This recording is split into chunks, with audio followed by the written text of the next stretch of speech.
right. I'm working the show at Radio City Music Hall, and it's a Chinese New Year show.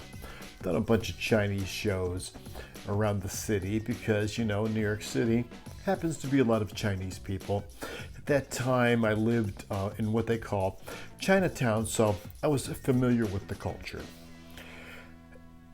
It's come to my attention recently that on more than one occasion, I have mentioned that I have been somewhere on the gig surrounded by a certain kind of person. And I'm at Radio City Music Hall. My boss calls me on the walkie-talkie. Wants to know where I'm at. I said, well, I'm over here on stage left surrounded by Charlie. Because there was a bunch of Chinese people there. And my boss comes around the corner and he is pissed. He goes, you can't say that over the walkie. What if they hear you? And I said, what if they hear me? And there was a Chinese stage manager standing next to me with her headset on. And I walk up to her and I said, ma'am, excuse me, ma'am.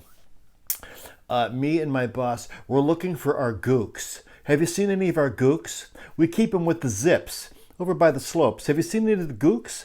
And she looks at us, and my boss is horrified. The expression on his face, man. And she looks at us and goes, gook? I haven't seen gook. What gook look like? I said, don't worry. They're gonna self-appear at some point. Thank you for your help. Much appreciated.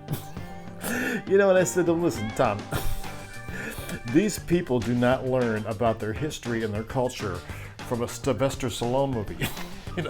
Rambo did not teach them their slangs for each other. It's just such an American preposterous thing. Yeah. So funny part about that gig is that at Radio City Music Hall, you just can't start loading stuff out. You have to have a crew for that.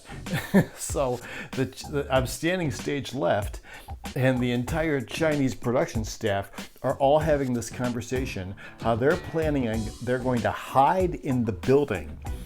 And they're going to sneak their camera gear out, and no one's going to know, and they're going to sneak out and get out of paying the stagehands from Radio City Music Hall. And the only bad thing about that was, 我会说很好普通话. Didn't work out very well for them.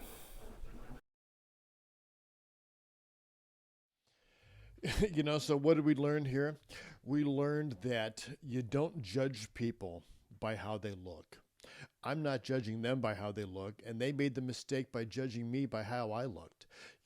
How could they possibly know that I lived in Chinatown, that my ex-wife was Chinese, that I spoke Mandarin, that I spoke Cantonese?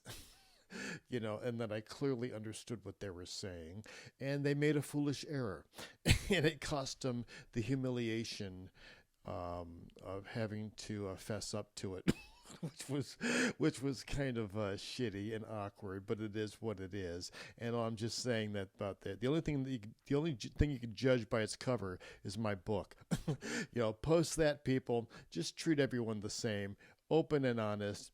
It's the best policy. Works every time.